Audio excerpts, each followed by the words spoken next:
Greetings and welcome back.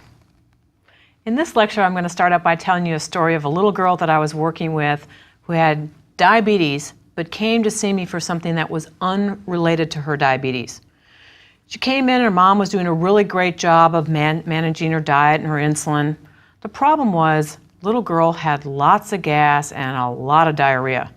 So we were exploring all kinds of different dietary strategies, and I will admit to you, I tried a lot of things until one day she came in and she was chewing gum. And I asked her, I said, can I take a look at the kind of gum that you're chewing? And she showed it to me, and it was a sugar-free gum made with sorbitol. Sorbitol is an example of a sugar alcohol, and one of the side effects of too much sorbitol is gas and diarrhea. So although we were looking in a lot of the wrong directions, it was as simple as the gum she was chewing. She just happened to be one of those individuals who's unbelievably sensitive to the effects of sorbitol. Well, up to 9 out of 10 American consumers buy or consume products that are low in calories.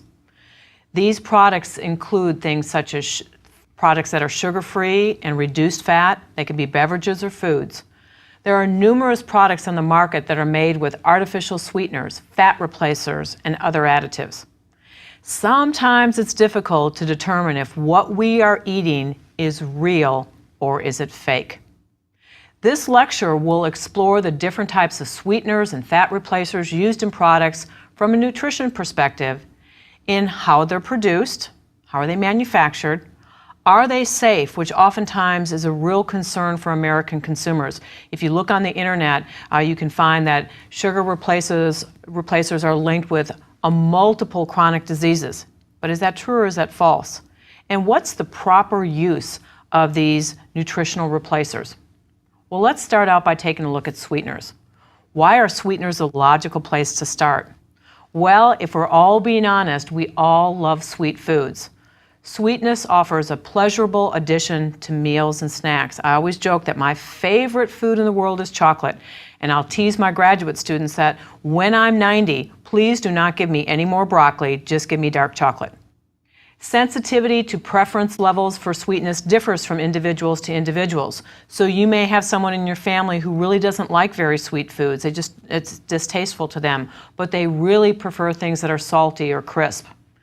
The preference for sweetness varies by genetics, exposure during early childhood, and whether you are fed or fasted. Another way of thinking about this, are you full or hungry? And certainly there are some people believe that if you have an addictive type of personality, that you can actually have a semi-addiction to sugar.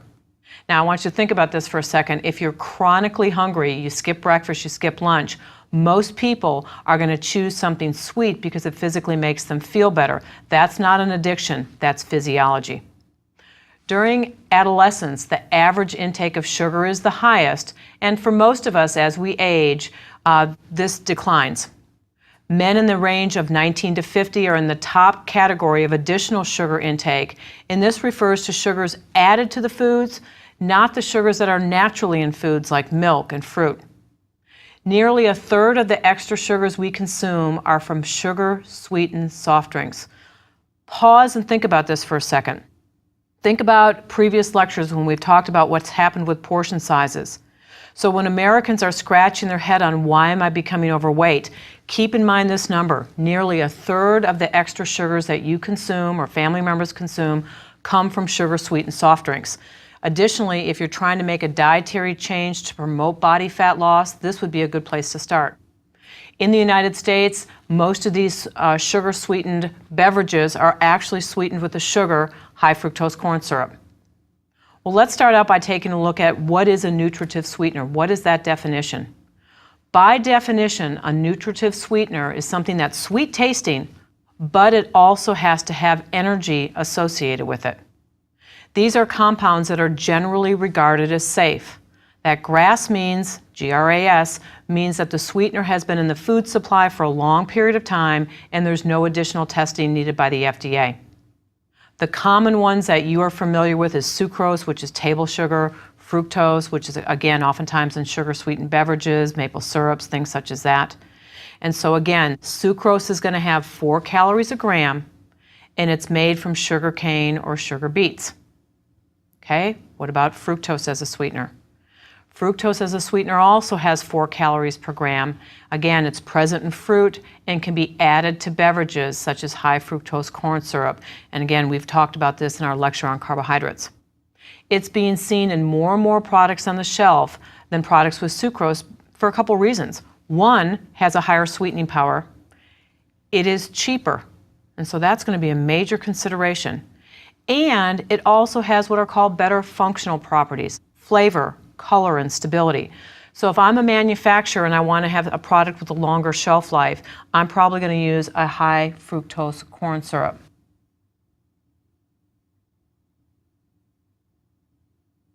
Well, what about digestion and absorption? These are usually easily digestible unless you have what is called an inborn error of metabolism, such as galactosemia or inherited fructose intolerance, and you would know that. Our metabolism cannot distinguish which sugars are found naturally in food to those which are added to food. The difference, however, is there's oftentimes more added to food than in a natural product. No matter what the source, we absorb, digest, and metabolize fructose in the same way, whether the fructose, again, was in the fresh fruit or whether it was added to fruit drinks. Now we enter this world of sugar alcohols. They actually are nutritive sweeteners, meaning they are sweet and they have energy. And you can tell the difference that because they end in that word, almost all the time they end in the word, the suffix OL. These are generally regarded as safe food additives. They are often found in baked goods, candy, chewing gum like my little girl, jams, and jellies. So again, a little bit of caution here. Say, for example, you're really trying to buy a loved one a great Valentine's present. So you go into the candy store and you say, I know what I'm going to do. I'm going to buy sugar-free chocolate. Well, I'm going to tell you, please don't ever buy that for me, because I probably would eat more of that than I needed to have, and those sugar alcohols, again, can cause gas, cramping, bloating, and diarrhea. Again, keep in mind you might recognize some of these names and be a sleuth when you're looking at the label. Maltitol, sorbitol, xylitol, malitol, and then this word called hydrogenated starch. That's probably the exception to our OL rule. Although not universally true, these sugar alcohols usually, again, end in that suffix OL. Foods with these sweeteners can be labeled as sugar-free. You're thinking, wait a minute though, they have calories, don't they? Yeah, they do. But they are technically sugar-free. Sugar implies, in general, to sucrose or fructose. And again, they're replacing sugar in that food. They provide less energy than the traditional sugars, but if we're going to give them a fair shot here, they also have some other health benefits. If I'm using a sugar alcohol, it actually has a reduced glycemic response because it's incompletely absorbed. So what does that mean? It means that if we're comparing it to regular table sugar, it's not going to raise your blood sugar as high as regular table sugar would. Because it doesn't have, again, the same biological capabilities of table sugar, it actually has a reduced dental caries risk. So again, dentists are oftentimes happier with sugar-free gums. There's also some suggestion that these sugar alcohols may have a prebiotic effect. Remember, a prebiotic is food for the healthy bacteria that lives in your gut. They haven't been thoroughly explored, but think about this for a second. If something ends up in my large intestine, it can become food for the healthy bacteria, and again, some of the fermentation products may actually confer some of the health benefits. Well, what about the absorption and digestion of these foods? And this is where they can become friendly or unfriendly. They are absorbed by passive diffusion, meaning these sugar alcohols are absorbed without any transport mechanism. So they kind of passively get into the system. And they are absorbed from the intestine incompletely and slowly. Now, depending on whose research you like to read, more than 20 grams a day of mannitol or more than 50 grams of sorbitol can result in diarrhea. But just like my little girl that I was taking care of, she was consuming around 5 grams of sorbitol per day and had really pretty extensive GI complications from that. So again, although the research may suggest there is a dose-related response, we are not all identical twins and we may respond differently, just like my little girl. Well, what about this category of non-nutritive sweeteners? What does that mean? Well, the definition is they still provide a sweet taste, but without energy. That is, they don't have any calories. 5 currently have FDA approval. And again, this is oftentimes a moving target. Sometimes there's a sweetener on the market, it leaves, it comes back. By the way, a lot of these products are not available in every store or every region in the country. So you might not be familiar with all of them. Sometimes you might find one in the Deep South that's not sold in the Northeast. So let's go through a few of them. A Sulfame K is sold at Sunnit, Sweet and Safe, and Sweet One. And this is a Sulfame K. Aspartame, which is one that you might be the most familiar with, is NutraSweet, and aspartame in food is marketed as NutraSweet. It is the same compound as Equal. Equal is oftentimes in the little blue pack, and Equal is the tabletop version, but it is the same chemical. And what is aspartame? Because this is going to become important. What aspartame is something called a dipeptide. It's 2 amino acids. Remember, an amino acid is a protein. It's 2 amino acids that together are sweet. Apart, they are not.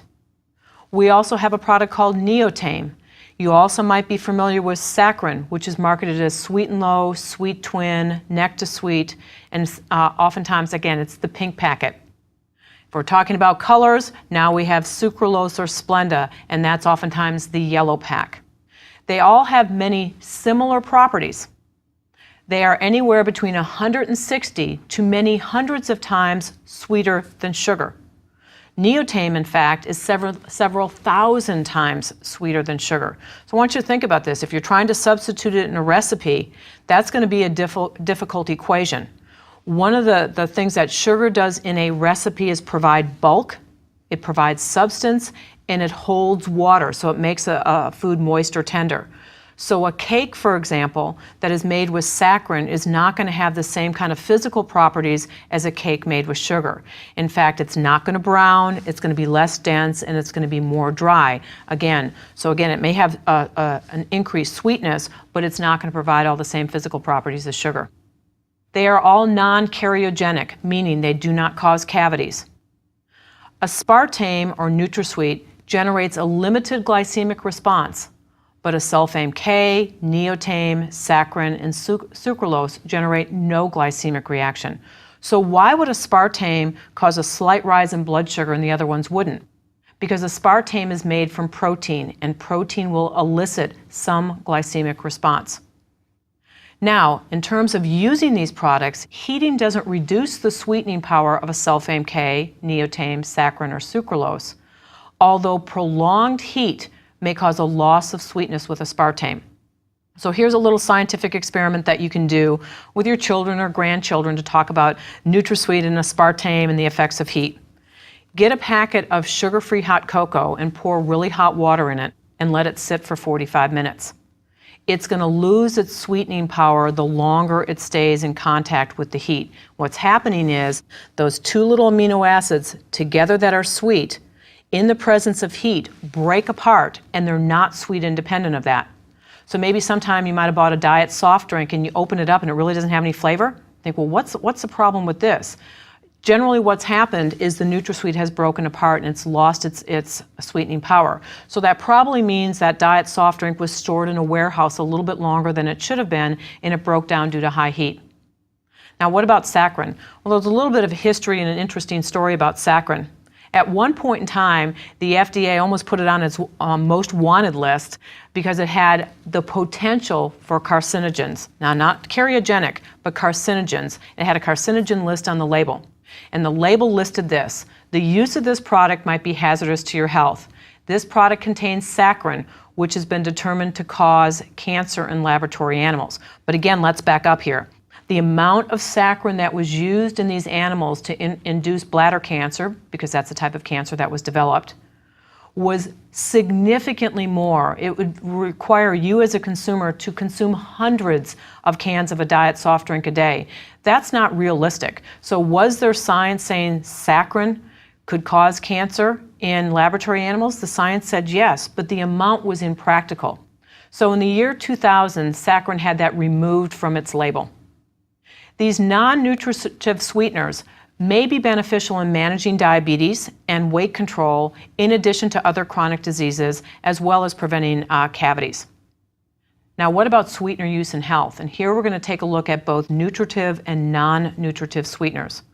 We have very little evidence of detrimental long-term effects on overall health of either nutritive or non-nutritive sweeteners. Now, if I'm raising caution here, I would say caution should be taken during childhood and pregnancy to avoid excessive amounts of the non-nutritive sweeteners. A lot of the non-nutritive sweeteners haven't been studied in these vulnerable populations, and that should make sense to you why that wouldn't happen.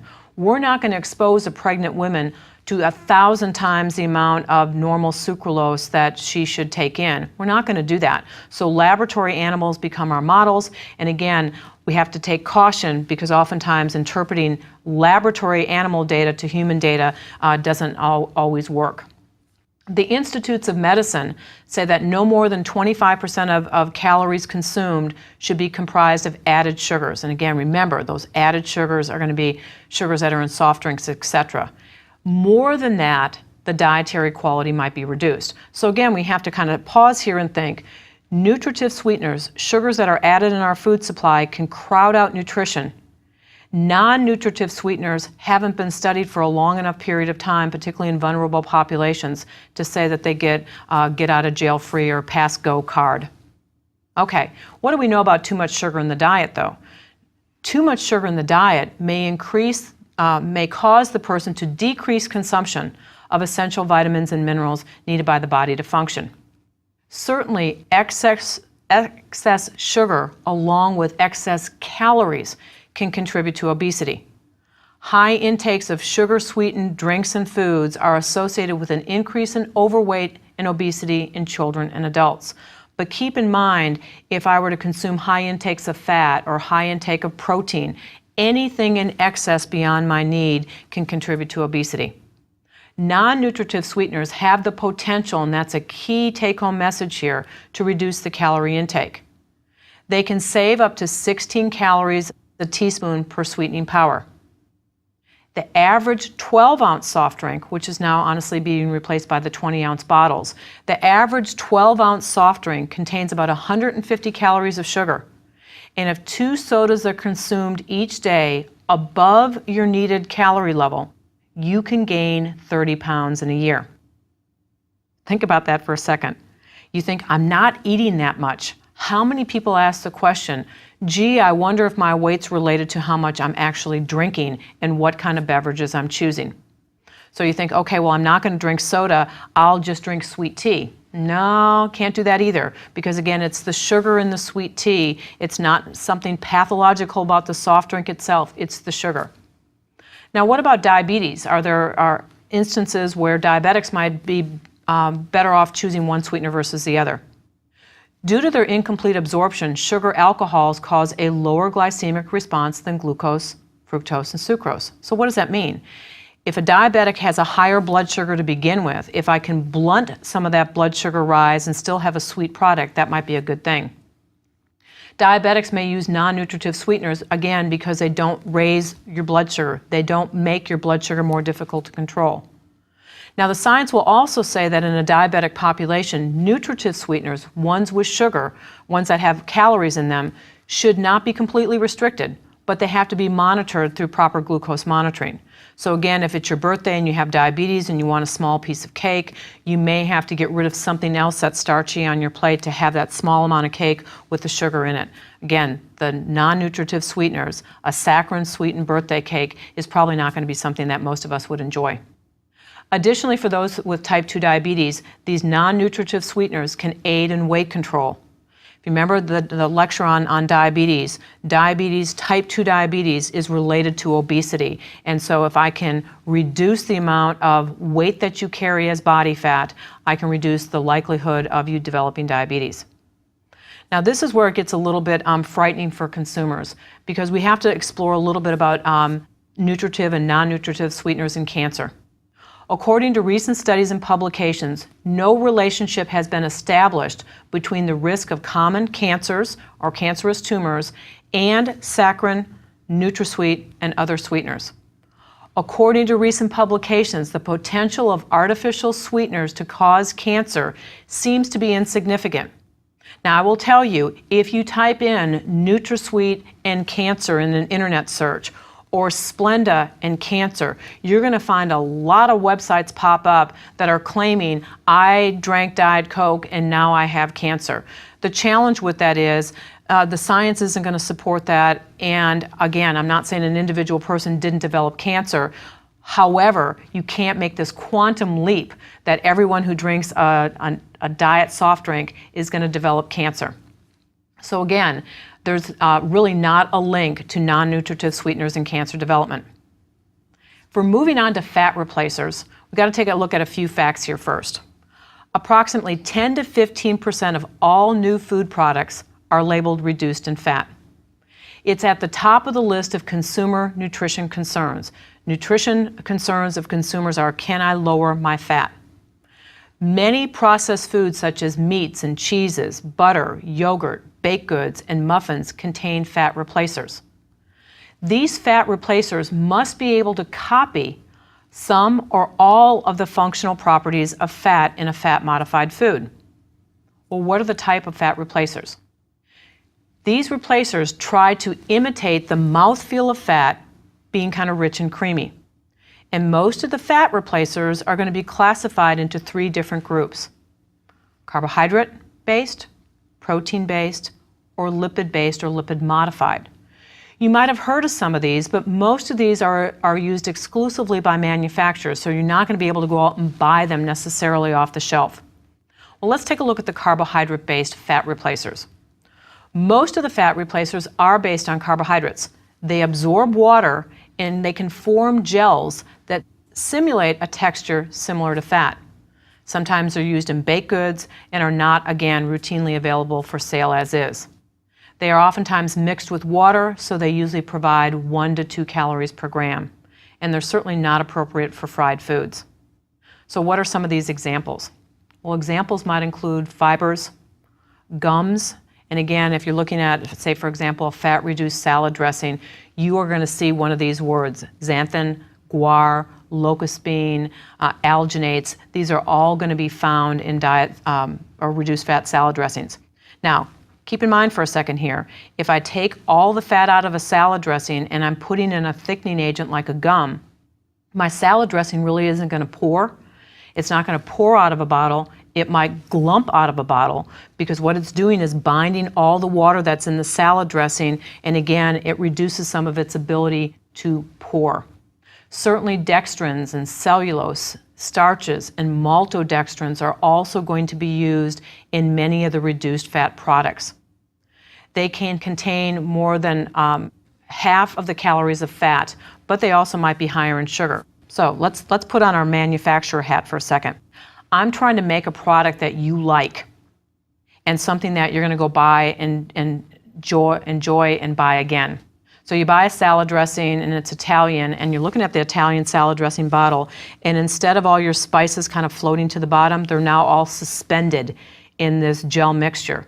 It clumps on the food. The likelihood is you might not want to buy that again, but if it tastes acceptable, you might.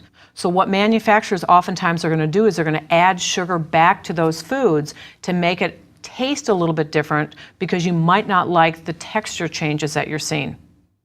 Now, certainly as a fat replacer, fruits can be used as a fat replacer because they have natural fibers, they have pectins and sugars. So think about when your grandmother makes jelly. One of the things that she's going to put in there, or maybe you're the one making jelly, they're going to put in there a product called Sure-Gel. And Sure-Gel is pectin, and it holds the juices. It holds the juices and now makes that juice essentially spreadable. So examples of fat replacers are things like dried fruits, plums, figs, raisins, applesauce, and bananas. And I will tell you, I modify recipes and reduce the fat by using my own natural fat replacers. I'll use applesauce. I've even actually used pumpkin to replace fat in recipes, provided that it's a comparable taste. Along with the fat replacers, we also have protein-based ones. These are milk, oftentimes whey protein. And remember, whey comes from milk. Remember your nursery rhyme. Little Miss Muffet sat on her tuffet eating her curds and her whey. So whey protein is oftentimes going to be one of the protein-based fat replacers. Egg proteins again, can be used and are the usual source. Again, they're not appropriate for use in fried foods, but they're in many dairy products. And again, also in addition to soups, sauces, creamers, reduced fat butters, sour cream, yogurt, mayonnaise. You can also see them in ice creams. Isolated soy protein has been used in some foods as well. A great example of a protein-based fat reducer is something called Simplesse, and that's an example. It's made from whey or from egg white, and it's through a process called microparticulation. So what they actually do is they take the whey protein or the egg white protein and they incorporate a lot of air and they give it a mouthfeel like fat. So again, it's one of these great, I guess you'd call it probably a modification of science, to take this protein, whip it with air, and give it a product that has a creamy mouthfeel. Because it's made from a regular food, it has a GRAS certification, generally regarded as safe. But it would make sense that you can't use it when you bake or when you fry, because if I heat up that protein, I'm going to change the way that it looks. Think about a raw egg versus a cooked egg. You're not going to be able to use that in a baking process. Certainly there's modified whey protein concentrate, and again, this whey protein concentrate is going to simulate the mouthfeel.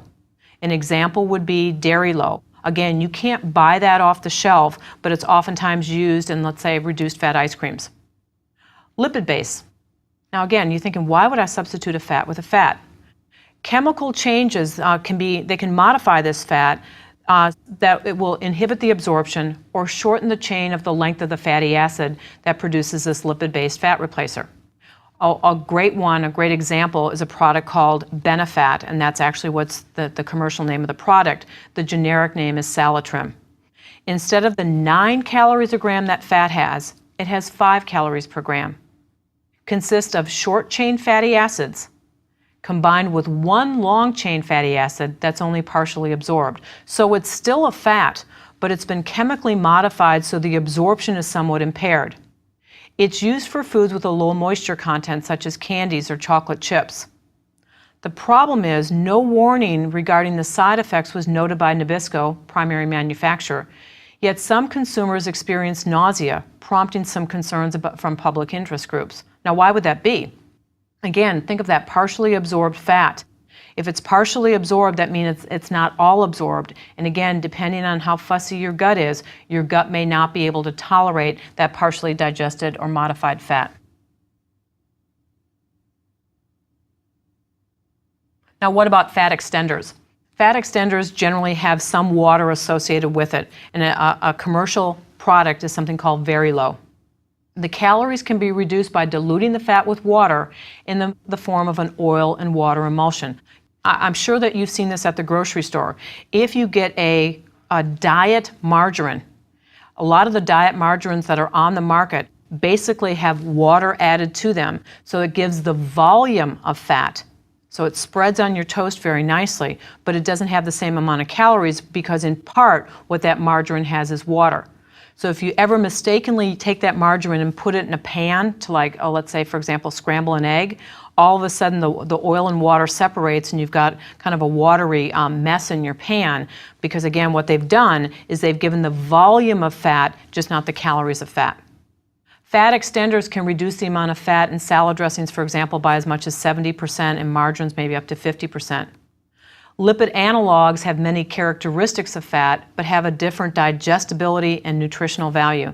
And probably the one that got the most press in the market was a product called Olean, which essentially is the same compound as Olestra. This gained approval from the FDA in 1996, and I remember when the press release came out, this was going to be the Wonder Fat Replacer. It's made from sugar and vegetable oil in a process where a 3-carbon glycerol molecule in the oil is replaced with sugar and 6 to 8 fatty acids attached. I'm going to ask you this question. How delicious does that sound? Does that sound like something that you'd want to put on your dinner table at Thanksgiving? I'm thinking no. This molecule is so large that when it moves through the digestive tract, enzymes don't have the time or the ability to digest the fatty acids. So this was a product that was used in snack foods, for example, frying potato chips. So this was really one of the first examples of a fat replacer that could tolerate high heat. There are some problems with this though. It reduces the absorption of vitamin A and vitamin E. Why would that be the case? If you remember on your vitamin lecture, vitamin A and vitamin E are fat-soluble vitamins. And so if I'm malabsorbing some fat, if the fat's going in and out without being digested, it's going to drag along those fat-soluble compounds along with it. It can also reduce the valuable carotenoids that are in carrots and cantaloupe and some of the other wonderful foods that I always encourage you to eat. Too much Olestra can cause diarrhea, cramps, and gas. And probably the most popular product that had Olestra in it was Wow potato chips. And I am unbelievably sensitive to the effects of Olestra, and I can't have 2 or 3 chips without my stomach trying to talk to me and saying, Roberta, that's probably not a really good idea. Well, what about the safety of these fat replacers?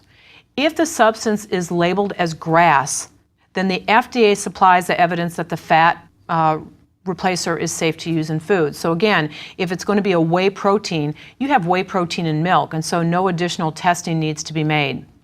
But keep in mind that concerns have been associated with the excess use of these fat extenders. One is going to be Olestra, and the other one is a compound called polydextrose, which is a derivative of glucose that provides bulk, and again is oftentimes used as a fat replacer in ice cream.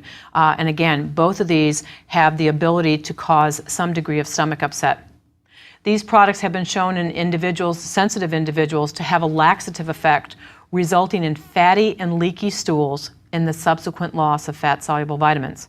And unfortunately, in my clinical practice, I have seen individuals that were eating Wow potato chips and really had a difficult time making it to the restroom before they really had oily diarrhea. Overall, however, most fat substitutes have shown no known health risks. Okay? Fat replacers in health, what are we going to do about this? If it's used in an overall diet plan that promotes the use of healthy fats and a variety of low-fat products, and a balanced calorie intake can be achieved. Although low-fat products seem to reduce calorie intake, if you consume too many of these products, you'll gain weight. Keep in mind, calories in versus calories out still matter. So I remember, again, when some of the low-fat foods came on the market, Snackwell cookies, and maybe you bought them yourself. There's actually something that's been reported to be the Snackwell cookie effect. That what happened was the minute we labeled it low fat or reduced fat, people thought, okay, well, I can eat as many as I want because it has less calories than a regular cookie, and that's where I'm going to say they missed the boat and didn't read the label.